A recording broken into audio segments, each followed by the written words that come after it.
Alô! Estamos no ar mais uma vez com Pulando a Cerca. Pulando a Cerca é um programa que não tem pauta, não tem roteiro, nem tem censura. É como avisa. Hoje, dia 13 de julho, sexta-feira, é dia de pular a cerca. Pois é, o Pulando a Cerca é uma grande homenagem à população brasileira. E Pulando a Cerca não tem ele, é só eu vivi, eu sofri, eu aconteci. E a história é contada pelo eu vivi, eu sofri. E a história recente desse país está difícil de reproduzir a sua história. Não querem contar a história real. Mas a história real foi vivida por várias pessoas. E Pulando a Cerca traz essa história de vida aqui na televisão, o canal da UF. Então, vamos convidar mais uma vez uma pessoa que viveu essa história intensamente. Pode contar isso realmente, o fato que aconteceu. Vou chamar mais uma vez para pular a cerca o doutor Modesto da Silveira, advogado, que salvou milhares de vidas do tempo da ditadura militar. Modesto, pula a cerca mais uma vez. Outra vez, com todo o prazer estar com vocês. Isso. E vamos convidar também o meu amigo, antigo amigo, José Leal, que é repórter, mora na Alemanha. Vem pular a cerca. Por favor, Zé. Pula a cerca. E pulou a cerca. E legal. Prazer estar aqui ao lado. Olha só, o tema de hoje é o Amazonas. O fabuloso Amazonas e o misterioso Amazonas. Modesto vai trazer uma coisa que é muito pouco divulgado, que foi um escândalo até hoje, que foi o Projeto Zari. Projeto Zari, que é não dá nem para entender aquele negócio. E o Zé Leal vai falar sobre a colonização indígena no Amapá, que ele visitou enquanto repórter. Então, tem o lado terror e o lado não terror. Então, vamos começar com o Modesto, falando sobre esse negócio de Projeto Zari. Olha, meu caro, Jari é um rio.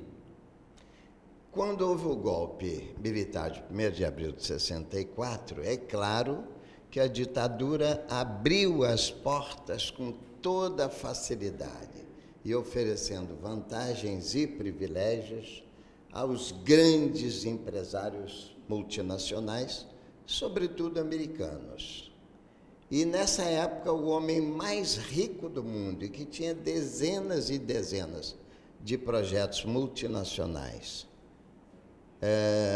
se interessou seriamente em fazer projetos no Brasil, e um deles foi o projeto Jari, que englobava uma série de atividades, desde produção de Gmelina arbórea, que é uma árvore É uma árvore do qual ele fez uma fábrica de polpa, extração de Arroz. cal, plantação de arroz, enfim, uma série de projetos, muitos dos quais ligados a outros projetos internacionais.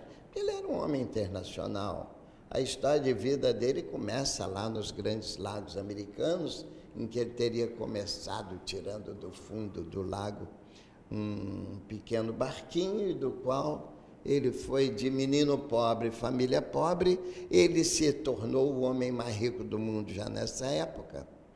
Não por um crescimento inteligente e honesto, mas aproveitando as falhas, deficiências e erros humanos para enriquecer de maneira a ficar podre de rico. Ele se chamava Daniel Daniel Keith Ludwig, de origem alemã, que foi para os Estados Unidos na época da independência, e a família foi para lutar contra a independência americana, e ele acabou se tornando um dos americanos mais ricos. Mas olha, eu me impressionei muito, porque quando eu fui eleito deputado federal em 78, eu fui com a finalidade precípua de lutar pela anistia e fim da ditadura. Mas os problemas eram tantos e tais que eu tinha informações vagas do projeto Jari, mas quando vi que havia uma comissão para dar uma examinada no Jari, eu fui à comissão, verifiquei que me interessa, e já ali mesmo eu comecei a interrogar o diretor, um dos diretores do projeto, que era um angolano com cara de inglês, de nacionalidade portuguesa, um cara alto, louro e tal, e que nasceu em Angola, e por ter nascido em Angola e sendo europeu, tipo europeu, ele teve o privilégio de fazer curso superior, embora a colônia nunca permitisse que um negro ou um nacional estudasse em faculdade, porque Angola ainda era colônia portuguesa, e contra a qual eu já em 64 lutava aqui, defendendo os angolanos que estavam no Brasil, defendendo a libertação de Angola. Muito bem. Quando eu encontrei esse fato lá no Congresso, eu fui, questionei o senhor Francisco Poser de Andrade, e era o diretor do Jari. Dali eu vi que os dados que eu tinha eram muito mais graves, propus a criação de uma subcomissão específica, e logo, por ter proposto e sido aprovada, eu fiquei automaticamente como o secretário, o relator dessa subcomissão, até porque a Arena, que era apoiadora da ditadura, ela quase nunca abria mão de presidência nenhuma para poder manipular melhor. De qualquer maneira, eu fui ao Jari, vi que a coisa era ainda mais grave do que nós sabíamos, e que me obrigou a fazer, para saber o que estava acontecendo no Jari, no Brasil, com o senhor Daniel Ludwig. Eu tive que fazer pesquisa basicamente na sede mundial dos segredos, Estados Unidos, e em outras sedes mundiais de segredos, são os paraísos fiscais, e no caso mais tradicional deles, que é a Suíça. Muito bem. Aí tive que ir à Suíça, fazer pesquisa, e a coisa rendeu de tal maneira que eu, depois do relatório, aprovado o meu relatório no Congresso, eu resolvi converter o relatório, aprofundar o estudo e escrever um livro que se tornou um best-seller pela editora Civilização Brasileira, se tornou um best-seller, a imprensa dava como dos mais vendidos logo que lançado. A editora Civilização Brasileira do Enio Silveira era uma bela editora, que acabou sendo levada também à falência, como outras empresas que não apoiavam a ditadura, inclusive jornais, como o Correio da Manhã, que você conheceu. Bom, então, diante disso, eu publico esse livro, o que me valeu até convite para ir à Suíça, colocar os problemas que eu apontava no livro, sobre os problemas internacionais e de direito que viriam a surgir diante daquela manipulação facciosa, uma manipulação de máfia. Era uma coisa de máfia do grande capital. Aí fui, pesquisei, voltei, publiquei o livro, tornando-se best-seller, vendido imediatamente, mas aí a minha ida à Suíça, o debate que travamos na televisão lá, aí o governo brasileiro, acho que houve gente patriota até dentro da ditadura que pressionou num sentido de nacionalizar esse projeto, porque ele causaria graves riscos internacionais de colisão, e a Amazônia sempre foi visada pelos grandes interesses multinacionais. Aqui poderia ser uma desculpa até de invasão da Amazônia, que tem uma história de tentativa de internacionalização por parte dos grandes impérios, sobretudo do grande império Modesto, americano. A primeira pergunta é o seguinte: por que o Daniel Ludwig se interessou na Amazônia, no Zari? Por que ele fez isso? Olha, várias razões eu creio. A primeira delas foi porque logo depois de 1º de abril, a ditadura fez uma chamada geral às grandes multinacionais do mundo, dizendo: o Brasil agora é livre, aberto ao capital, com todas as garantias. Então, todas as multinacionais que tinham interesse em coisas do Brasil, sobretudo matérias-primas, de que o Brasil é dos mais ricos, se não o mais rico do mundo, se interessaram, e ele, um homem esperto de conhecimento multinacional, que ele tinha empresas de navegação marítima, ele teve 1000 coisas ligadas a isso. Ele começou com uma canoinha nos Grandes Lagos e acabou até como não apenas grande armador dos maiores navios do mundo, ele teve os maiores navios do mundo e criou até os chamados supertanques, chegaram até quando os navios maiores do mundo, inclusive em que eu viajei, em 40, 50 ou 60 mil toneladas, ele chegou a produzir supertanques de 400 mil toneladas. Então, Modesto, o Zé e o Modesto, então, essa pergunta que eu fiz é o seguinte: qualquer ditadura, militar ou não, é um super paraíso fiscal. Paraíso fiscal é o dinheiro que é caça 2, 3, 4, mas só rende dinheiro. E uma ditadura militar ou não é um super paraíso fiscal, porque rende muito mais que um paraíso fiscal.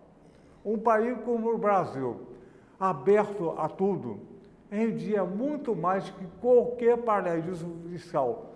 Não tem justiça, não tem democracia, o trabalho é controlado e pode-se fazer tudo. Então, eu acho que a ditadura militar, naquele tempo, abriu o país para um super paraíso fiscal. Você acha isso? Você acha isso? Você que é da Amazonas, do Amazonas, ou viveu lá? Levando. Eu gostaria, antes de tudo, esclarecer, quer dizer, eu não sou da Amazônia, né? Eu nasci no Rio de Janeiro, e o que ocorre é que eu sempre fui um pouco preocupado, né? Eu dedicava uma certa atenção para a coisa do índio do Brasil, porque a primeira fase de consciência nossa, da nação brasileira, o índio foi praticamente esquecido na nossa história, né? Ficou assim uma coisa mais piegas. Eu me lembro que em Salvador, Carnaval de Salvador, na Bahia, os grupos de carnaval, blocos, saíam fantasiados de índio, mas índio americano, né? E até propriamente na época depois de 64, 68, com o meu engajamento político, nós mesmos da esquerda desconhecíamos grande parte da história brasileira, e até propriamente da questão indígena, né? Se não até dizer, não sabíamos sobre o socialismo das missões, não sabíamos nada dos quilombos, das revoltas, né? Quilombolas e essas coisas todas. De formas que, anos depois, eu saindo do Brasil por questão política também, fui para a Alemanha e lá fui chefe de redação de uma revista alemã brasileira, e tive a ideia de abrir uma página central que era dedicada aos povos da floresta. E, consequentemente, não abriria as páginas para sociólogo, jornalista, que já tem a sua voz ecoando para todos os cantos, senão que abrir para o povo da floresta, os seringueiros, os castanheiros, os indígenas. Nesse sentido, eu tive várias vezes no Amapá, tive o prazer de conhecer o estado, e lá me aproximei tenho um imenso orgulho de ter conhecido uma etnia que se chama o Wayampi, que foi contactada pela primeira vez em 1975, que, como todos, após o primeiro contato, há um certo extermínio, praticamente 40% da população do Wayampi.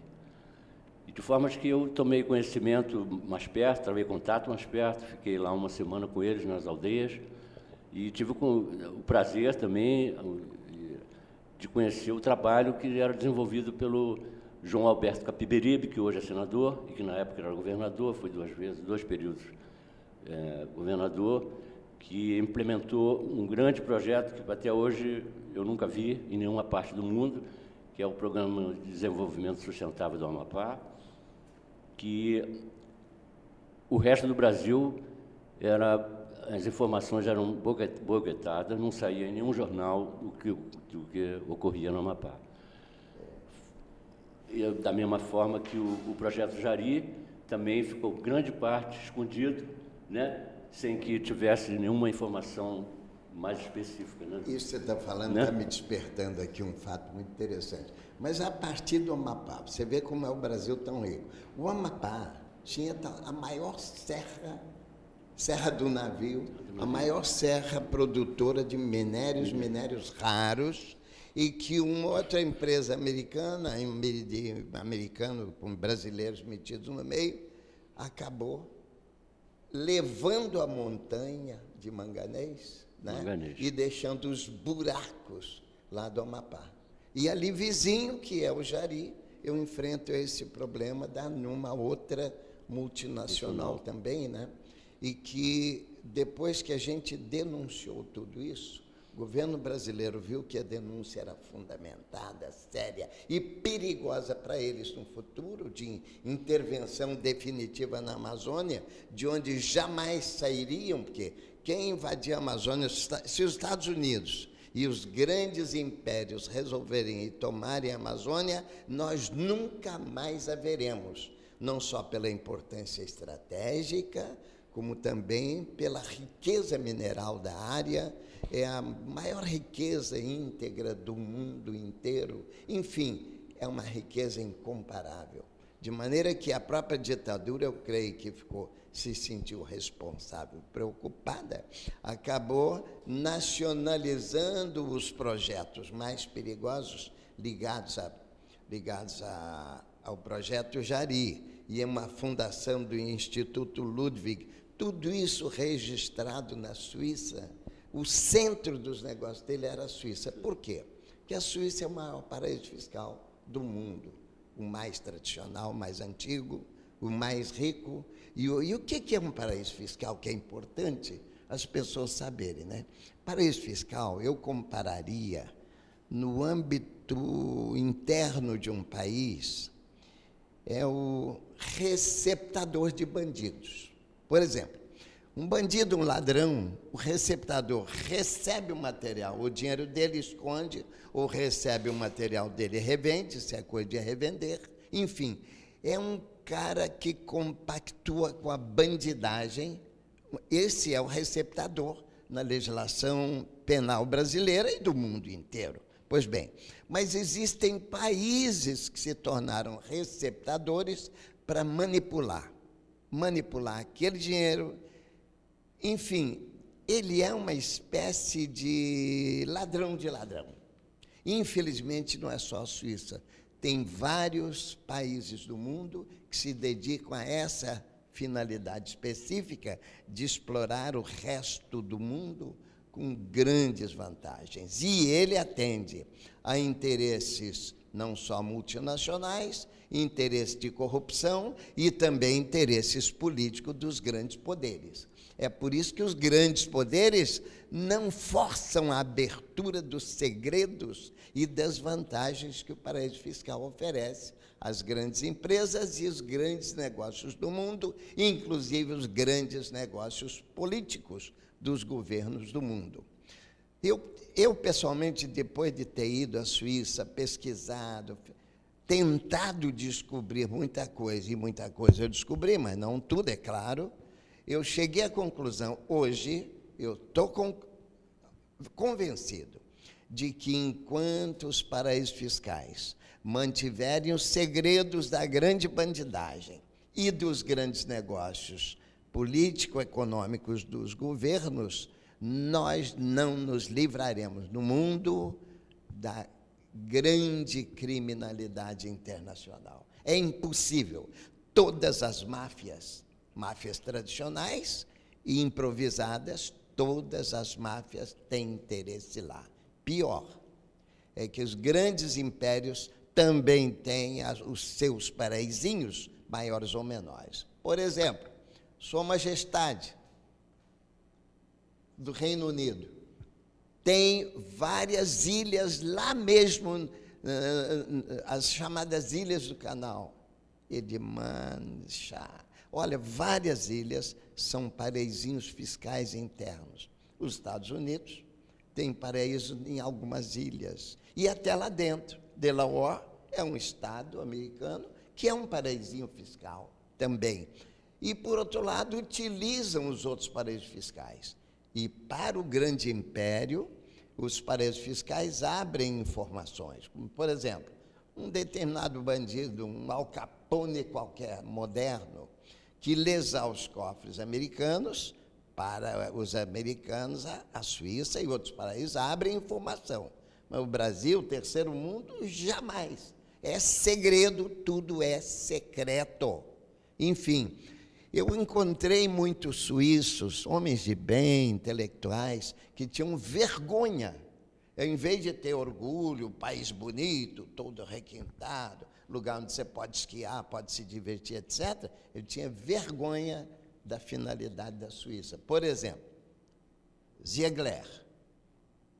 Ziegler era um deputado suíço que eu encontrei lá, e depois ele foi para a ONU, ele é assessor da ONU, acho que até hoje, se não morreu. Não sei se ele continua vivo, mas ele era deputado lá, conversei com ele, ele tinha vergonha de ser suíço, não de ser suíço, mas de ter uma Suíça com aquele esquema de bandidagem internacional. E não era só ele, há pessoas, por exemplo, de outros paraísos, como Liechtenstein, Luxemburgo, gente de aqui, Bahamas, e vários paraísos fiscais, o cidadão de bem tem vergonha do que o país é, porque a organização em forma de nação com a finalidade principal de praticar bandidagem. Receptadores de bandidos do mundo, aplicando a preços extorsivos os seus empréstimos, a valores extorsivos. E o próprio Brasil é devedor de paraísos fiscais, de banqueiros. Olha, por falar em banqueiro, os países têm bancos, mas há bancos é que têm países. A Suíça é um deles, Luxemburgo, Liechtenstein, as Ilhas Man, várias ilhas, e colocadas em pontos estratégicos, de onde está o dinheiro e a riqueza do mundo, sempre pertinho, e com muitos encantos para turistas, diversões as mais fantásticas, para atrair os milionários se divertirem enquanto negociam os segredos e depositam os seus milhões ou bilhões de corrupção. Milhões ou bilhões. Modesto, eu queria voltar ao Zari, que eu tive o prazer de ler o livro. O Zari era um enorme projeto no Amazônia. Mas o Daniel Duvdivig manipulava todos os projetos na região amazônica. Madeira, extração, todos, de uma rede. Isso a ditadura permitiu facilmente a invasão do Amazonas. Não é isso? Olha. E tinha várias fundações que é difícil até de entender como funciona. Fundação de Câncer, para pesquisa de câncer, olha só. E os sócios dessa fundação eram os mesmos no mundo inteiro, sempre 5 ou 6 pessoas que eram ligadas ao Daniel Ludwig. Olha, o Daniel, que felizmente não é Ludwig, é Chutoriansi. Esse é um Daniel do bem. Aquele, quando eu pesquisei a vida dele, eu cheguei à conclusão de que era um Daniel do mal. Olha, é tanta matéria, tanta coisa, Daniel, que talvez hoje não dê para deixar claro todo o esquema. Semana que vem tem mais.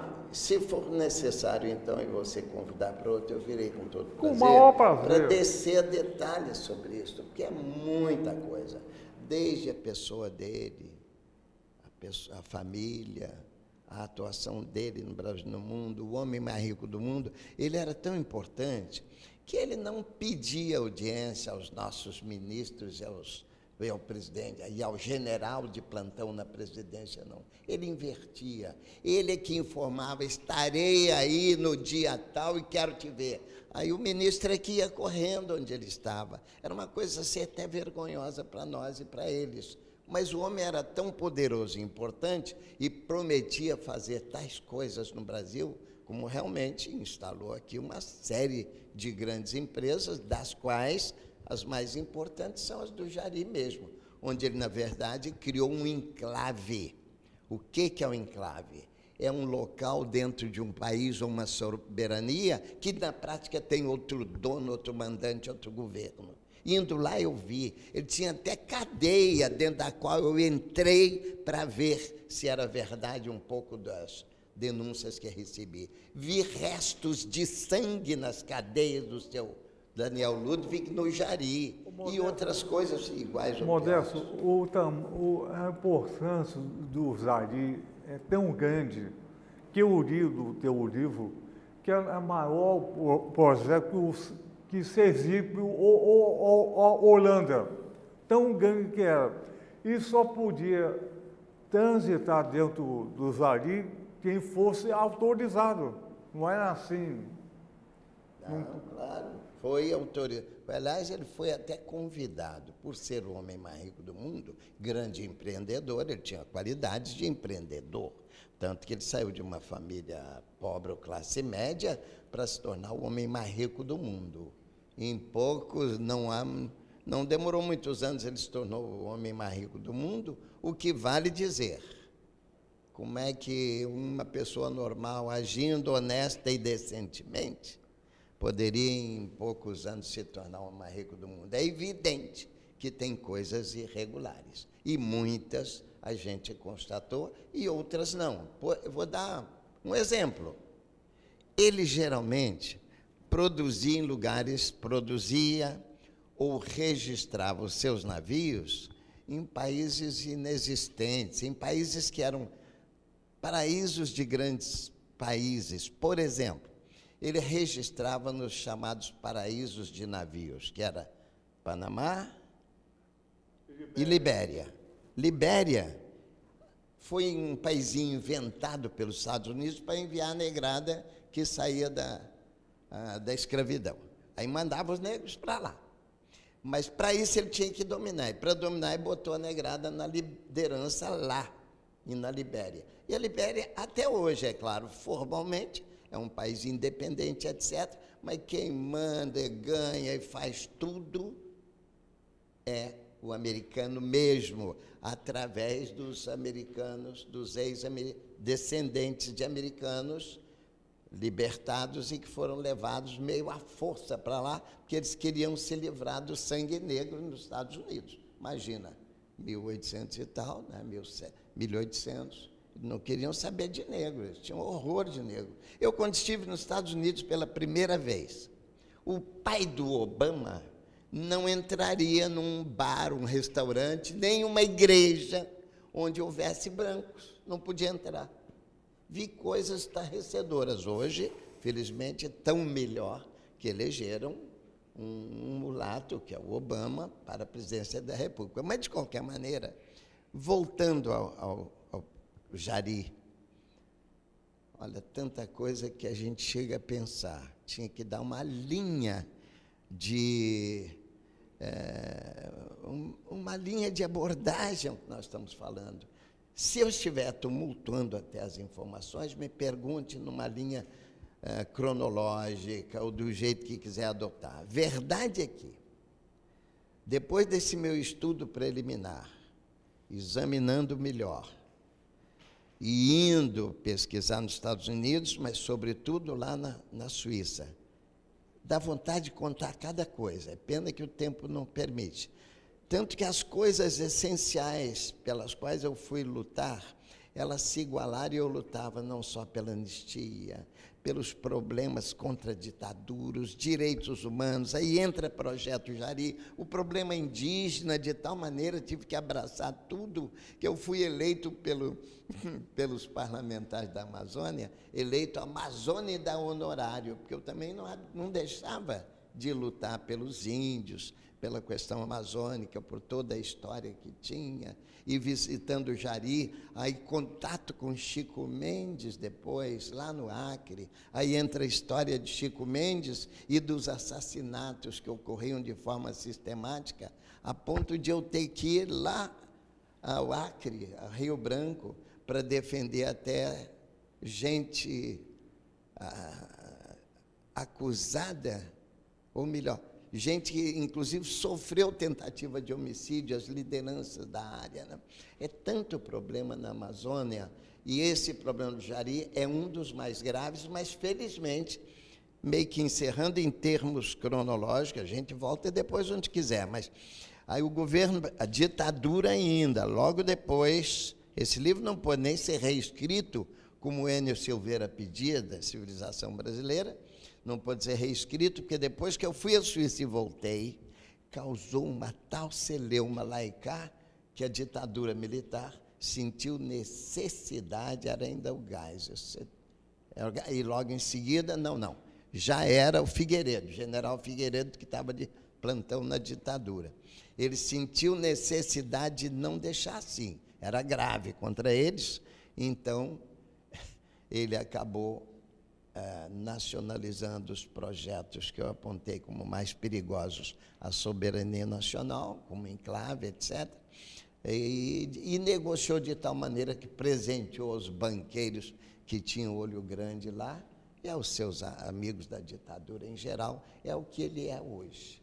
Grandes empresários já agora brasileiros, e não o senhor Ludwig, é que tem o interesse lá. Gostaria até de saber como se encontra no momento, mas não tenho informação. Procurarei. A informação sumiu. Talvez você pudesse convidar para um debate aqui, não sei se tiver condição, convidar um parlamentar paraense e amapaense também, talvez para lá, convidar 2 parlamentares para discutir, pedindo que eles tragam uma discussão sobre o Projeto Jari nas suas condições atuais. Aí eu venho, se você convidar também, para debater com eles e verificar se realmente foram resolvidas as questões mais graves. Uma das mais graves eu sei que foi. Agora, o Zé... A proposta do Modesto, sugiro que convide o Capi, João Alberto Capibeira. Você que o conhece? Qual é o partido dele? O partido não tem lá muita importância. Não tem muita, mas eu acho só para saber, para convidar um outro de outro partido também. Mas eu acho que é o Partido Socialista Brasileiro, eu acho. PSB.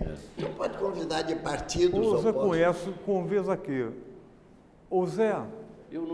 Infelizmente, seria bom você fazer o convite direto, porque já na terça-feira eu estou regressando para a Alemanha. Então, manda o e-mail que convido. Tá certo. Olha só, Zé, Vamos ao outro lado da questão. A colonização indígena no Amapá, que foi um processo de sustentabilidade.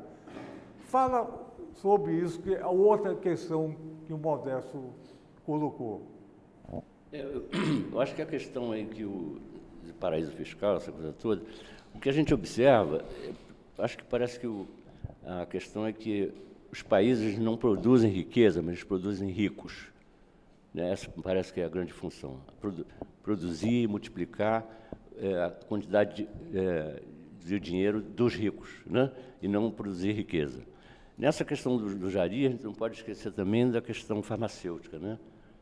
Da medicina tropical, que a Bayer leva, o Humboldt, já anos antes, né? Levou muita coisa da Amazônia para transformar em produtos químicos farmacêuticos e tal. Eu não posso falar muito, como dizia um sambista brasileiro do Rio, eu esqueci o nome dele, Candeia. Ele falava, uma vez ele falou uma frase que eu nunca mais esqueci. Ele dizia o seguinte: por ser favorável à causa do índio, não precisa ser cacique. Não precisa se bancar ser cacique. E eu acho que esse é o nosso problema. Entendeu? O problema da colonização indígena nós conhecemos um pouco mais hoje, né? E a questão específica do Amapá, eu acho muito interessante que lá existiam, por ter sido uma colônia francesa, o Amapá, a construção do Forte de São João do Amapá, o forte foi levantado pelos negros, né? Chegando pela Guiana Francesa, etc. Tal. Então, tem muitos sugêneros no Amapá, a população indígena e uma miscigenação com os ex-escravos, os quilombolas lá, né? No Mazagão, por exemplo, tem uma região que se chama Mazagão, que é a concentração de quilombolas lá. Então, é uma cultura muito específica, né? Tanto é que nós temos lá um tipo de gênero musical que se chama marabaixo, né? Que é uma coisa também assim, inusitada, né? Da cultura do Amapá. O que me encantou muito no Amapá foi a briga que o Capi e a Janete, Capiberibe, assumiram na mão. Quer dizer, aliás, são dois políticos que não tiveram um cacuete democrático, que muitos políticos de esquerda, para mim, ainda hoje eu verifico que tiveram um cacuete democrático, né? Deixaram o cacuete de lado e se aliaram ao poder, e com o poder na mão, passaram a fazer coisas que eu considero inadmissíveis. Bom, a questão é que, para mim, Janete e Capi disse pessoalmente para eles, e até hoje ainda confirmo, que são os únicos políticos no planeta Terra que eu respeito, pelo trabalho que fizeram lá no Amapá, da plena, quer dizer, profunda solidariedade com a questão indígena e de estabelecer pontos realmente que facilitavam a vida dos indígenas. As demarcações, por exemplo, da terra dos Wayampi, eu não posso falar de todos os indígenas, eu conheci um pouquinho a etnia Wayampi e tive presente com eles e tudo, e é uma coisa assim fantástica, não só com a questão indígena, mas o Capi é uma das pessoas que eu admiro muito, tenho o maior respeito, pelo fato de ele saber e aplicar a política como ciência da distribuição e não da manipulação, né? Então, de formas que o que eu assisti no Programa de Desenvolvimento Sustentável do Amapá foi que a população do Palácio do Governo, a casa do governador, as portas eram abertas para pescadores, para castanheiros, para as parteiras e para os indígenas, né? Então, é uma coisa inusitada e que o Brasil não conheceu isso, tanto é que eu, de volta do Amapá, fui a Brasília para entrevistar o então Nepomuceno, que era assessor do Ministério da Cultura, e ele disse: pô, você está vindo do Amapá? Você veio da Alemanha para ir para o Amapá? Está fazendo o que no Amapá? Eu contei para ele o que estava acontecendo, ele botou a mão na cabeça e disse: olha, é incrível, você precisa sair lá da Alemanha para eu poder saber o que está acontecendo no Amapá. Então, coisas assim... Exatamente. Você tem que ir aos Estados Unidos, conforme a o Modesto Suíça, falou, para saber o passo do Brasil. Exatamente. Então, de formas que Eu acho que, hoje em dia, na verdade, depois do Capi, a coisa dele enrolou um pouco, mas hoje, a propósito, o filho dele é governador hoje lá. O Capi é senador, Janete é deputada federal, que eu acho que seria uma das pessoas muito interessantes de vocês convidarem para comparecer. E eles teriam muito mais competência e com profundidade para falar sobre as diversas questões da Amazônia, inclusive do Projeto Jari. O Zé e o Modesto, me pareceu que hoje, com essa união das multinacionais em torno de si, o Brasil tornou-se um grande projeto Jari. O Brasil tornou-se um grande projeto Jari. Multinacional manda, o trabalho é desvalorizado, a corrupção está aí. Parece que o Brasil se tornou um grande projeto Jari. Amenizaram tudo na ditadura, deram para o banqueiro e continuou maior, grande. Mas você acha o que é isso? Olha, isso era, na minha opinião, era perfeitamente previsível. Um país que não é um país, é um continente. O Brasil, excluindo a Rússia, é o resto da Europa toda. O Brasil equivale de Portugal até os limites da Rússia, é a Europa inteira. E é evidente, uma Europa menos explorada e menos destruída do que a Europa. A Europa só é rica porque adotou o mundo como colônia de exploração, né? E hoje, embora tenha perdido a maior parte das suas colônias, ainda retém 50. Ainda tem 50 países colônias no mundo. Mas perdeu a América quase toda, perdeu a África quase toda, e são os países menos destruídos, menos explorados pelo primeiro mundo. Por isso, o Brasil ainda retém grande riqueza, pelo tamanho e pela riqueza concreta de um país que vem desde a área equatorial até subtropical, área temperada ao sul, e variedade de tudo e todo tipo de minério se encontra aqui em grande abundância, e agora o mais valorizado dos minérios através do nosso pré-sal.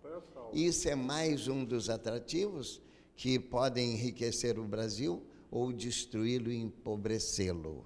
Mas eles sabem que, se não tiverem também cuidado, se o Brasil vier a se tornar um imenso Vietnã, não haverá império a resistir. Olha só, então, vamos convidar o doutor Modesto para continuar o paralelismo fiscal na semana que vem, que faltou essa parte mais específica, pedagógica, o é o processo fiscal que ninguém conhece. A mídia é uma ditadura, não quer nada de falar disso, só futebol. Bom, então, vamos terminar o programa agradecendo ao Zé Leal. Zé! Estamos aí, pulando a cerca. Pulando a cerca. Vamos seguir pulando a cerca. E, Modesto, pulando a cerca outra vez. Outra vez. Então, vamos cantar uma música comum. 1, 2, 3, pulando a cerca outra vez. Com vocês. 1, 2, 3, pulando a cerca com vocês mais uma vez.